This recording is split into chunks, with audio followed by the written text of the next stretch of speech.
नमस्कार साथियों, एक बार फिर से आप सभी का ढेर सारा स्वागत है लोधरी क्लासेस के बीए प्लेटफॉर्म पर। BA BSc BCom second year में फाउंडेशन कोर्स में के अंतर्गत हम इंग्लिश लैंग्वेज एंड फाउंडेशन को कंप्लीट करने वाले थे। तो दोस्तों, मात्र 2 सेशन मात्र और बचे हैं इस सब्जेक्ट के। दैट मीन्स कि आज का सेशन और कल जो सेशन होगा उसके साथ ही ये सब्जेक्ट पूरी तरह कंप्लीट हो जाएगा। तो आइए, ग्रामेटिकली वाले पोर्शन में, दैट मीन्स कि इंग्लिश ग्रामर वाले पोर्शन में हमारे कुछ कॉन्सेप्ट बचे हुए थे जिनको तो कुछ एक साथ ले लेकर के हम जल्दी कंप्लीट करने वाले हैं। तो आज का जो सेशन होगा हमारा बहुत ही ग्रामेटिकली अगर हम देखें तो बहुत ही इंपॉर्टेंट कॉन्सेप्ट पर आज हम चर्चा करेंगे, जिसमें हमें बात करनी है phoneme, syllable and word accent पर। ठीक है ना। तो ये तीनों जो पोर्शन है या कहें कि तीनों जो कॉन्सेप्ट है पार्ट ऑफ स्पीच के लिए या कहें कि स्पोकन इंग्लिश के लिए बहुत ही इंपॉर्टेंट होते हैं। और कई सारे जो स्पोकन या कहें कि ग्रामर को भी जो पढ़ लेते हैं ना, वो भी कई सारी मिस्टेक जो है इन कॉन्सेप्टों में करते हैं और इसी कारण से एग्जाम में नंबर कटौती का बड़ा कारण बन जाती है। तो आइए शुरुआत करते हैं आज के सेशन की और जानेंगे इन तीनों कॉन्सेप्टों को एकदम व्यवहारिक लैंग्वेज में समझने का प्रयास करेंगे, चाहे आपको इंग्लिश आती हो या नहीं आती हो, चाहे फिर आपका माध्यम कोई सा भी रहा हो। लेकिन अगर आपके सिलेबस में आपको इंग्लिश लैंग्वेज पढ़ना है तो ये कॉन्सेप्ट आपको कैसे पढ़ना है, कैसे इनको याद रखना है, और साथ ही साथ में जो सबसे इंपॉर्टेंट वाला पोर्शन है हमारा, दैट मीन्स कि आज के सेशन में इससे इन सभी कॉन्सेप्टों से रिलेटेड जो इंपॉर्टेंट क्वेश्चन आंसर हो सकते हैं, जो टॉप कैटेगरी वाले क्वेश्चन हो सकते हैं, उन पर भी हम आज के इसी सेशन में डिस्कस करेंगे। क्लियर है? तो आइए बढ़ते हैं सेशन में और देखते हैं कि कौन कौन से कॉन्सेप्ट के साथ में कौन कौन से क्वेश्चन एग्जाम के पॉइंट ऑफ व्यू से इंपॉर्टेंट हो सकते हैं, उन पर भी डिस्कस करने का प्रयास करते हैं। एक सेकेंड, चलिए तो शुरुआत करते हैं सेशन की। आगे बढ़े उससे पहले कुछ बेसिक सी चर्चा है, उनको करना जरूरी, क्योंकि मैं हर सेशन में आप लोगों को बताता हूं, क्योंकि हर सेशन में नए बच्चे जुड़ते हैं, नए आते हैं, पहली बार प्लेटफॉर्म पर आते हैं, तो उनका थोड़ा सा कॉन्सेंट्रेशन बनाना या कहीं कि उनको थोड़ा सा क्लासेस के बारे में जानकारी देना थोड़ा मेरा भी एक उद्देश्य बन जाता है। तो सबके लिए है ना वैल्यूएबल होने वाला सेशन, चाहे आप कॉम्पिटिटिव एग्जाम की तैयारी कर रहे हो, चाहे आप बीए वाले स्टूडेंट हो या बीकॉम या बीएससी सेकेंड ईयर वाले बच्चे हो। ठीक है ना, क्योंकि फाउंडेशन क्लासेस चल रही है, तो फाउंडेशन में थोड़ा सिस्टम की कुछ प्रॉब्लम देखने को आ रही है। ओके, चलिए कंटिन्यू करते हैं सेशन को।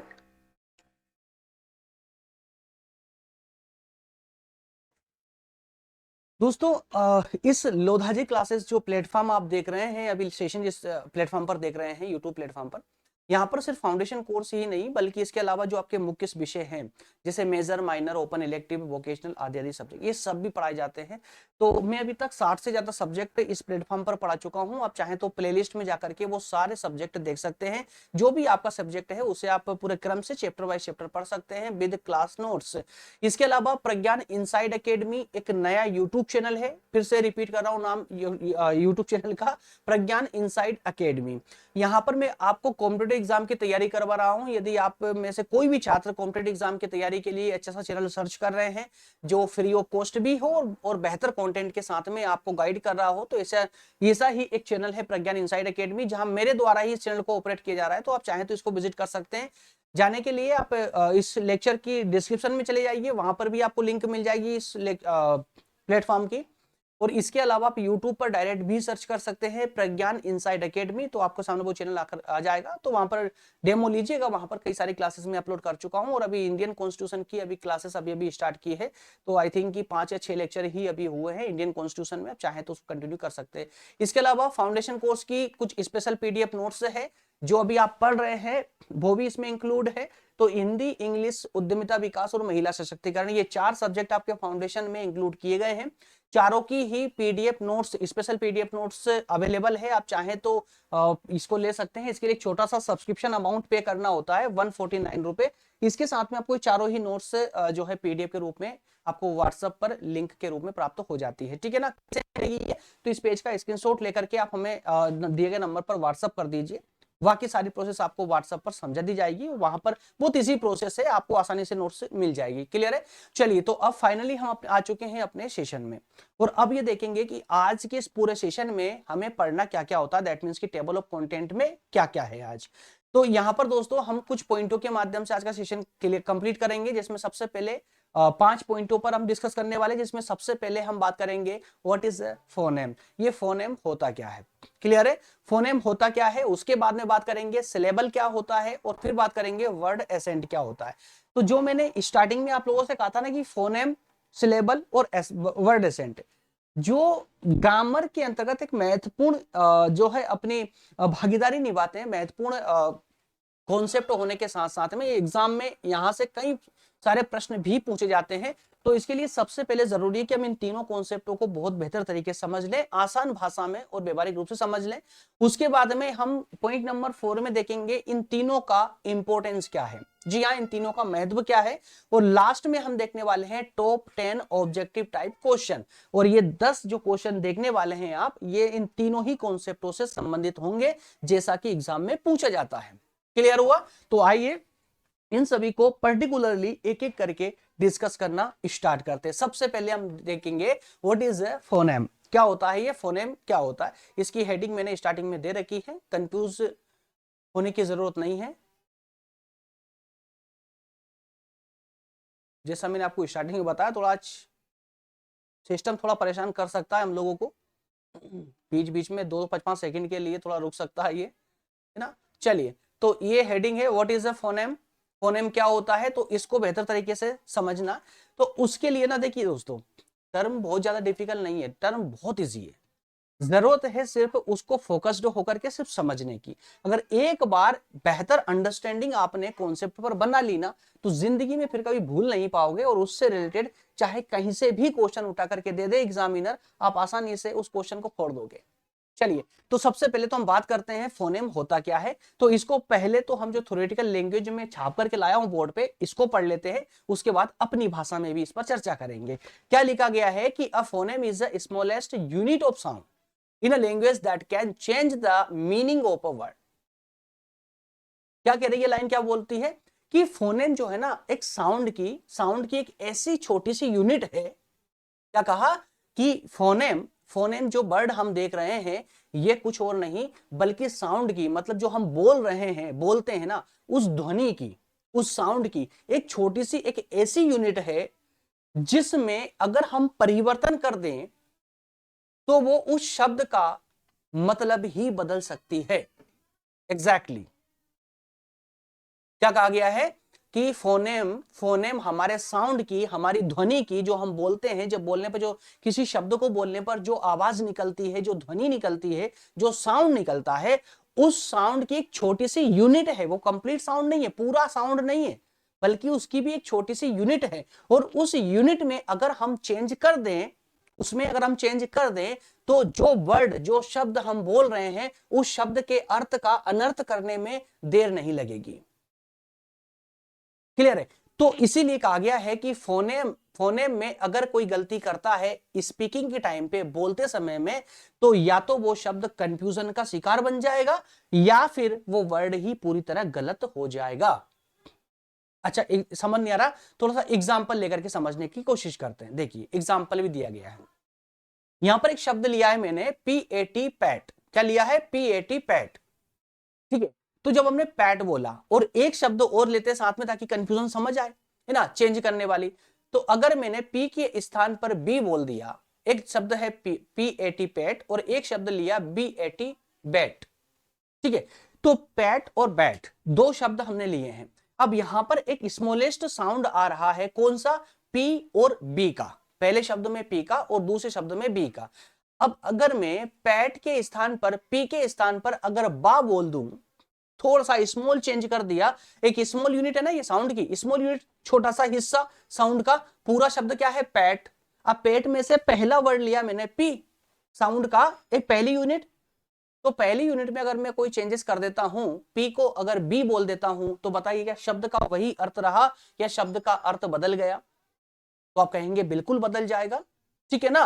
तो PAT, the only difference is the sound. कौन सा साउंड में? पी और बी में के साउंड में डिफरेंस आ रहा है। This one sound change make a new word. Clear है। तो अगर आप एक शब्द के जो आपने फोनेम वर्ड लिया है, फोनेम साउंड लिया है, उसमें फोनेम में अगर आप कोई चेंज कर देते हो, तो वो दूसरे शब्द का अर्थ बन जाएगा या वो शब्द ही बदल जाएगा, दूसरा शब्द बन जाता है। क्लियर है? तो दैट मीन्स कि P and B are two different phonemes. Clear है? तो फोनेम्स क्या हो गए आपके, जो शब्द में जिन दो शब्दों को एक्सचेंज किया जा सकता हो, जिन दो शब्दों के साउंड को एक्सचेंज किया जा सकता हो, ऐसे शब्दों को हम क्या कहेंगे दोस्तों, फोनेम्स कहेंगे। उम्मीद करता हूं समझ आया होगा। ग्रामेटिकली वाले पोर्शन में या कहें कि इंग्लिश ग्रामर में, वो भी फाउंडेशन कोर्स की क्लासेस में, इतना बेसिक से लेकर चलना है ना बहुत डिफिकल्ट होता है। क्योंकि हाँ, कॉम्पिटिटिव एग्जाम की अगर क्लासेस होती और वहां ग्रामर चल रही होती तो वहां पर सिर्फ एक सेशन में एक ही चीज लेकर आते, phoneme, what is a phoneme, और फोनेम पर लगभग 1 घंटे का सेशन लेते तो वहां पर चल जाता। लेकिन ये फाउंडेशन की क्लास है, यहाँ पर पर्टिकुलर एक कॉन्सेप्ट पर सेशन लेना और लंबे टाइम तक लेना पॉसिबल नहीं है, क्योंकि यहाँ पर सबसे ज्यादा वैल्यू किसकी होती है, तो ऑब्जेक्टिव क्वेश्चन आंसर की होती है ना। तो आप सभी लोग उसी का वेट करें कि लास्ट वाला ऑप्शन कब आएगा, जब हम सभी एमसीक्यू क्वेश्चन आंसरों पर प्रैक्टिस कर ले, देख ले। तो इसलिए थोड़ा सा फोकस्ड होकर के देखिए, मैं शॉर्ट में जरूर समझा रहा हूं आप लोगों को, लेकिन अगर आप इनका मीनिंग समझ गए ना तो फिर आप लाइफ में कभी इनको भूलोगे नहीं। चलिए आगे इसको कंटिन्यू करते हैं। अच्छा, जो फोनेम्स होते हैं इंग्लिश ग्रामर में, फोनेम्स कितने प्रकार के होते हैं, कल वाले सेशन आप लोगों ने लिया था क्या? कल वाला अगर आपने सेशन लिया होगा तो मैं गारंटी से बोल रहा हूं कि अब जो आगे कॉन्सेप्ट होने वाले हैं उसमें कोई कंफ्यूजन नहीं रहेगी। तो there are about 44 phonemes in English. English में 44 फोनेम्स है। 44 में 20 फोनेम्स जो होते हैं वो वोवेल होते हैं, और 24 जो होते हैं वो कंसोनेंट होते हैं, और 20 वोवेल एंड 24 कंसोनेंट। ये कल वाले सेशन में मैंने बहुत अच्छे से टाइम लेकर के आप लोगों को समझाया था। तो अगर नहीं देखा हो ना तो एक कल वाला सेशन पहले देख लीजिएगा, उसके बाद में इसको देखोगे, क्लियर समझ आएगा। क्लियर है? अब अगर मैं शॉर्ट में कहूं तो phoneme is a distinctive sound unit that help us differentiate between words. तो फोनेम जो है एक ऐसी साउंड की एक ऐसी यूनिट है, एक ऐसी छोटी सी यूनिट है जो हमें किस चीज में मदद करती है दोस्तों, तो दो शब्दों के डिफरेंस को समझने में मदद करती है। क्लियर? चलिए अब इस जो आपने फोनेम में समझा है ना, इसको थोड़ा संभाल के रखिएगा। अब हम थोड़ी सी बात करेंगे सिलेबल की, अब और किस तरह से कनेक्ट होंगे तीनों आपस में, वो भी मैं आपको बताऊंगा आगे चल करके। चलिए अब सिलेबल की जरा हम चर्चा कर ले, सिलेबल क्या होता है, सिलेबल। ठीक है, सेकंड कॉन्सेप्ट हमारा सिलेबल क्या होता है, what is the syllable. Syllable is a unit of pronunciation containing one vowel sound without or with or without surrounding consonants. It's like the beat of a word. क्या कहा जा रहा है यहां, स्पष्ट तौर पर कहा गया है दोस्तों सिलेबल। अब देखिए मैं फिर से रिपीट करवा दूं आप लोगों को, फोनेम में क्या था, साउंड की एक छोटी सी यूनिट थी। क्लियर है? फोनेम साउंड की एक छोटी सी यूनिट थी। सेकंड कॉन्सेप्ट क्या है यहां पर, सिलेबल आया। तो सिलेबल क्या है, ध्यान से सुनिएगा, यूनिट ऑफ अ प्रोनाउंसिएशन। क्या बोला है, यूनिट ऑफ अ प्रोनाउंसिएशन। ये साउंड की यूनिट नहीं है, बल्कि ये हमारी प्रोनाउंसिएशन की यूनिट है, प्रोनाउंसिएशन की। जब हमने कोई शब्द बोला तो शब्द को जो बोलने का जो पार्ट होता ना, उसको कहा गया है unit of pronunciation containing one vowel sound. और ऐसी यूनिट, प्रोनाउंसिएशन की ऐसी यूनिट जो जो जिसका जिसमें जो है कम से कम एक वोवेल का साउंड हो, कंसोनेंट का नहीं, वोवेल का साउंड हो। वो कंसोनेंट का हो भी सकता है, नहीं भी हो सकता है, वो चलेगा, लेकिन वोवेल साउंड होना कंपलसरी है। और कितने होते हैं वोवेल साउंड, 20 होते हैं इंग्लिश में। ठीक है, अब थोड़ा सा और इजी करके इसको समझिए। एक शब्द हमने कुछ लिया, एक शब्द को, क्योंकि अगर मैं यहीं पर आपको थोड़ा बता दूंगा ना तो फिर आगे का मैथड खत्म हो जाएगा। सुनिए, एक शब्द आपने कोई एक शब्द बोला, ठीक है, एक शब्द मान लेते हैं कि उसमें एक ही सिलेबल है, एक ही सिलेबल है। अब एक किस में एक सिलेबल होता है, किस में 2 होते हैं, किस में 3 होते हैं, मैं इसी स्लाइड पर क्लियर करने वाला हूं। तो मान लेते हैं कि एक ही सिलेबल है उसमें, ठीक है। अब एक सिलेबल वाला शब्द है, उस एक सिलेबल वाले शब्द को जब आप बोल रहे हैं, जब साउंड निकालते हैं ना, तो वो साउंड में ध्वनि जो होती है ना, वो ध्वनि कौन सी होना चाहिए, तो वो वोवेल की ध्वनि होना चाहिए। और उसके साथ में कंसोनेंट की ध्वनि हो भी सकती है और नहीं भी हो सकती है, इसकी कोई वैल्यू नहीं है। वैल्यू है तो सिर्फ किसकी, कि सिलेबल वही होगा जिसका साउंड वोवेल से निकले। आगे और क्लियर करने वाला हूं, आइए एग्जाम्पल के माध्यम से समझते हैं। पहला हमने शब्द लिया कैट। क्या लिया, कैट। अच्छा, 3 शब्दों को एक साथ खोल लेते हैं ताकि 3 सिलेबल हम समझ सकें इजीली। चलिए देखिए, इसको हमने कहा इसमें एक सिलेबल है, क्यों है? देखिए इसको क्या कहा, CAT, कैट। तो इसमें जो हम कैट बोल रहे हैं, इसमें एक ही ध्वनि आ रही है, जो एक ही ध्वनि है वही हमारा वोवेल साउंड है। तो इसमें इसे एक ही पार्ट में बोलना पॉसिबल हुआ है और इस एक पार्ट में ही जो है वोवेल का साउंड आ रहा है, इसलिए इसके अंदर एक सिलेबल कहा जाएगा, एक सिलेबल है। लेकिन इसमें 2 सिलेबल वाला कौन, जैसे जस्ट लाइक कि हमने टेबल बोला, क्या टेबल। अब टेबल को अगर हम 2 पार्ट में डिवाइड करें, तोड़ते हैं, टे और बल, टेबल, क्लियर है। तो एक TAT जब टे बोल रहे हैं तो यहां पर भी ए का साउंड आता है और यहां पर टे और बल, तो यहां पर आ का साउंड इंक्लूड होता है। क्या हुआ भाई?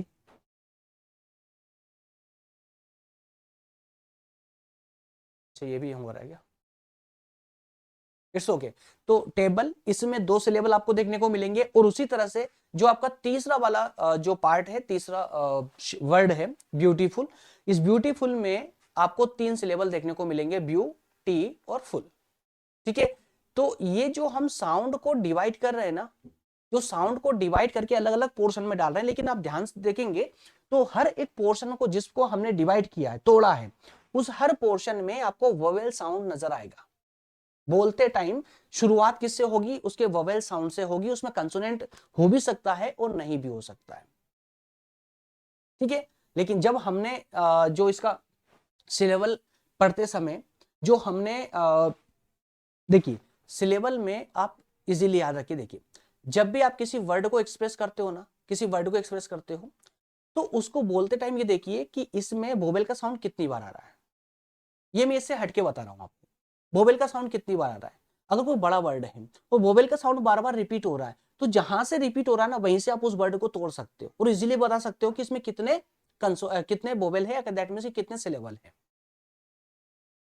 फोनेम की स्थिति अलग थी, जो इससे पहले कॉन्सेप्ट उन्होंने क्लियर किया है ना। थोड़ा वो देखिए, इसमें टिप दी गई है कि every syllable must contain 1 vowel sound. ये मैं आपको बार बार रिपीट कर करके बोल ही रहा हूं कि हर एक सिलेबल में बहुत जरूरी है कि उसमें एक कम से कम एक वोवेल का साउंड हो, ठीक है ना। चलिए, so syllable help us divide a word into pronunciation parts, making it easier to speak correctly. अच्छा, ये मदद क्या किस में करता है? तो जब हम इंग्लिश बोलते हैं तो इंग्लिश बोलने में प्रत्येक पार्ट को किस तरह से बोलना है, किस पर प्रेशर देना है, वो सारी चीज हमें ये सिखाता है और ये हमें करेक्ट बोलने में बहुत मदद करता है, क्लियर है। इसके बाद में जो थर्ड वाला कॉन्सेप्ट था हमारा, जिसमें हमें बात करना था वर्ड एसेंट की। What is a word accent, क्या होता है? और इस वर्ड एसेंट को हम वर्ड स्ट्रेस भी कहते हैं। वर्ड स्ट्रेस क्यों कहा जाता है ऐसा? तो आइए सुनिए, देखिए वर्ड स्ट्रेस दैट दरअसल इसके नाम में ही इसका अर्थ छुपा हुआ। कैसे? Word accent also called word stress. Word stress, एक शब्द को जब हम बोलते हैं ना, तो उस एक ही शब्द में कहीं पर हमारा प्रेशर ज्यादा होता है साउंड का, वो कहीं पर प्रेशर कम हो जाता है। एग्जाम्पल के माध्यम समझेंगे, खाली अभी सुनते चलिएगा। When we speak English we don't pronounce all syllable with the equal force. जो सिलेबल दैट मींस कि एक ही शब्द के अलग अलग पार्ट, तो जो अलग अलग पार्ट है, जो अलग अलग सिलेबल है, तो जब हम इंग्लिश बोलते हैं तो पॉसिबल नहीं है कि हम हर एक शब्द के हर एक सिलेबल को बराबर के फोर्स लगा करके बोले। वो बराबर फोर्स लगाकर बोलेंगे तो वो वर्ड का प्रोनाउंसिएशन ही गलत हो जाएगा। तो कहीं पर क्या होता है, वर्ड पर प्रेशर ज्यादा होता है, कहीं पर कम होता है। वी पुट मोर एनर्जी और emphasis on one particular syllable, this is called stress और एसेंट, क्लियर है। तो जहां पर हमें ज्यादा जिस शब्द का जिस पार्ट को बोलने पर ज्यादा एनर्जी लगती हो या ज्यादा स्ट्रेस देना पड़ता हो, उसी को हम एसेंट कहते हैं या स्ट्रेस कहते हैं। एग्जांपल से समझिए, जैसे एक शब्द हमने लिया फादर, क्या लिया? फादर। अब जब इस शब्द को आप क्लियरली बोलोगे फादर, जब फादर बोलोगे तो यहां पर क्या हो रहा है कि जो शुरुआत का जो एक पार्ट है, इसमें देखिए 2 सिलेबल इसमें आपको देखने को मिलेंगे, एक फा और एक दर, ठीक है। तो इस फादर बोलते समय फा में जो स्ट्रेस लग रहा है ना, यही हमारा, यही क्या है, एक सेकेंड, ओके, यही जो है यहां पर वर्ड स्ट्रेस कहला रहा है। एक और एग्जांपल लेते हैं, बिगन, बिगन, बिगन। तो जब बोलोगे ना तो बोलते समय अपने आप समझ आ जाएगा कि किस एक शब्द के अंदर किस वाले पार्ट पर ज्यादा फोर्स, ज्यादा प्रेशर जा रहा है, ज्यादा एनर्जी लग रही है। तो बिगन बोलते समय क्या हो रहा है, बी जो है ना इस पर फोर्स कम रहता है, लेकिन GIN पर दबाव या प्रेशर जो है ज्यादा रहता है। तो इस कारण से ये जो अलग अलग पार्ट होते हैं एक ही शब्द के, इन्हीं पार्टों को हम क्या कहते हैं दोस्तों, वर्ड एसेंट कहते हैं या वर्ड स्ट्रेस कहते हैं। तो इसको ध्यान में रखिएगा, एग्जाम में आप लोगों से इसी टाइप के क्वेश्चन, जब एग्जामिनर का मूड होता है ना कि थोड़ा हाई लेवल के क्वेश्चन दे दी जाए, तो यहीं से क्वेश्चन उठाते हैं, ऐसे ही ग्रामर के ऐसे ही पोर्शनों से क्वेश्चन उठाते हैं। मालूम है उनको कि बच्चे बहुत डिटेल में पढ़ते नहीं अच्छे से अंदर जा करके, है ना।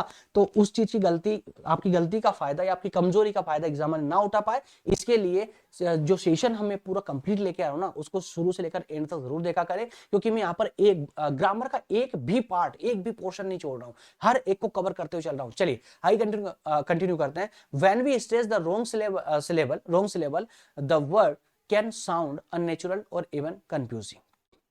सही है।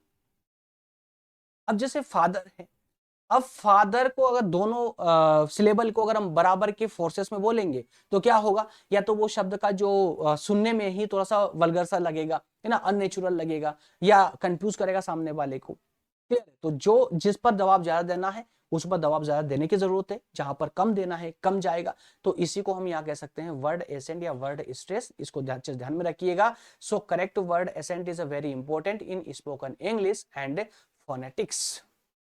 क्लियर है। फोनेटिक्स मतलब कि जब भी आप स्पीकिंग करते हो, जो साउंड निकालते हो अलग अलग शब्दों का, तो उस साउंड के लिए वर्ड एसेंट को समझना और उसका यूज करना बहुत जरूरी है, सही मायने में यूज करना बहुत जरूरी है। चलिए इसके बाद में इंपॉर्टेंस वाले में कुछ 4-5 पॉइंट देख लेते हैं स्पीड से, और उसके बाद बढ़ेंगे हम आगे। 5 पॉइंट मात्र इसमें देखने वाले हैं, ज्यादा नहीं, ठीक है। 4 पॉइंट ओनली यहाँ पर नजर आ रहे हैं, ठीक है। 40 point, it's okay.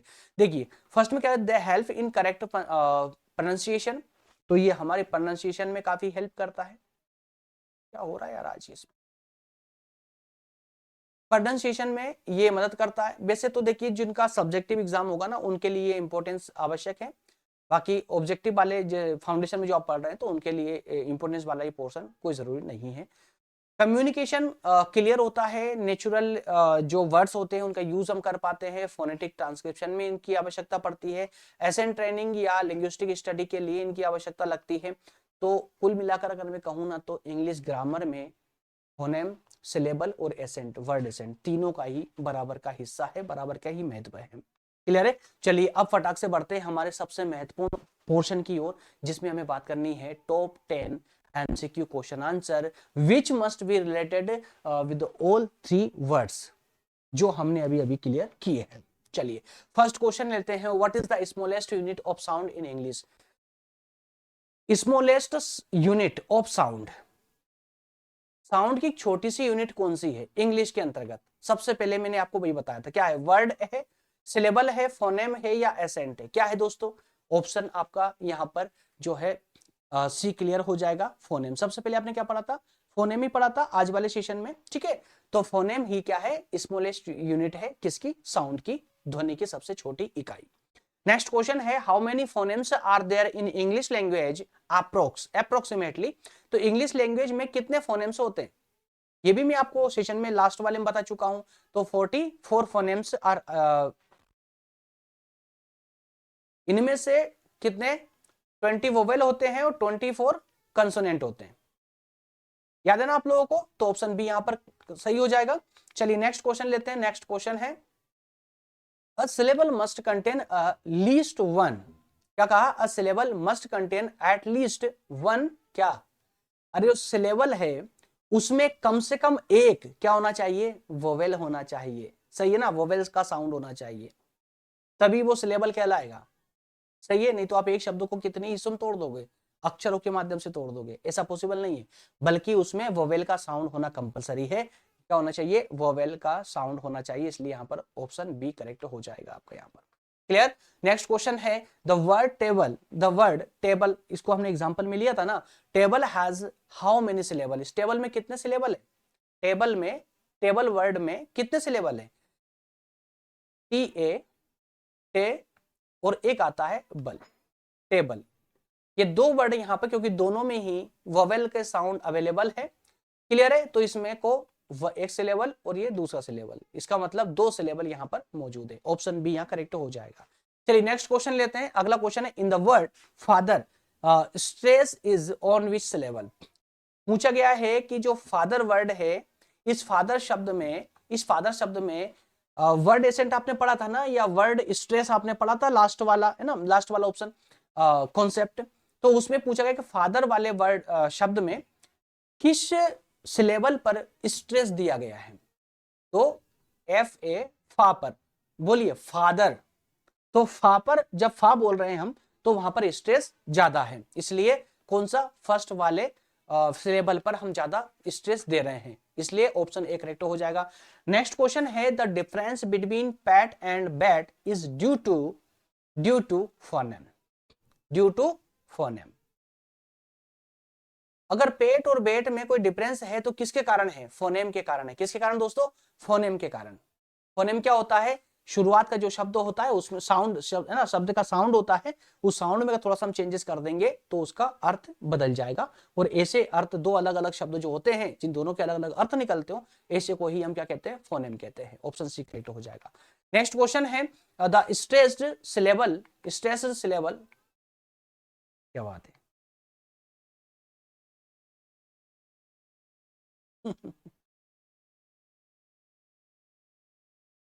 It's okay.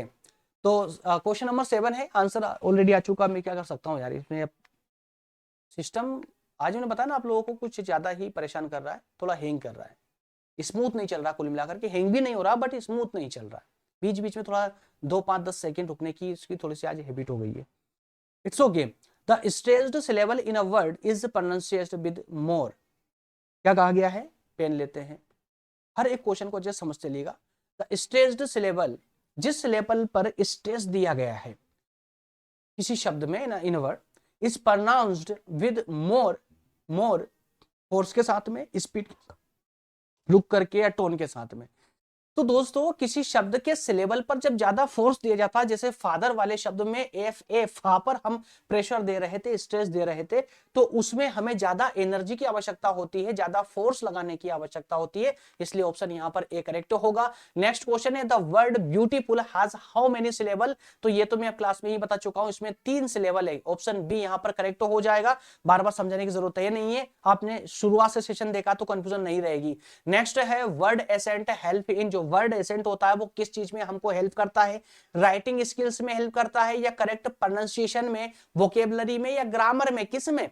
तो दोस्तों सबसे ज्यादा जो मदद करता है वो करता है हमारे सही प्रोनाउंसिएशन में, सही बोलने में। क्लियर है? सही बोलने में, इसलिए ऑप्शन यहां पर बी सही हो जाएगा। नेक्स्ट और लास्ट क्वेश्चन है which of the following is not related to phonetics.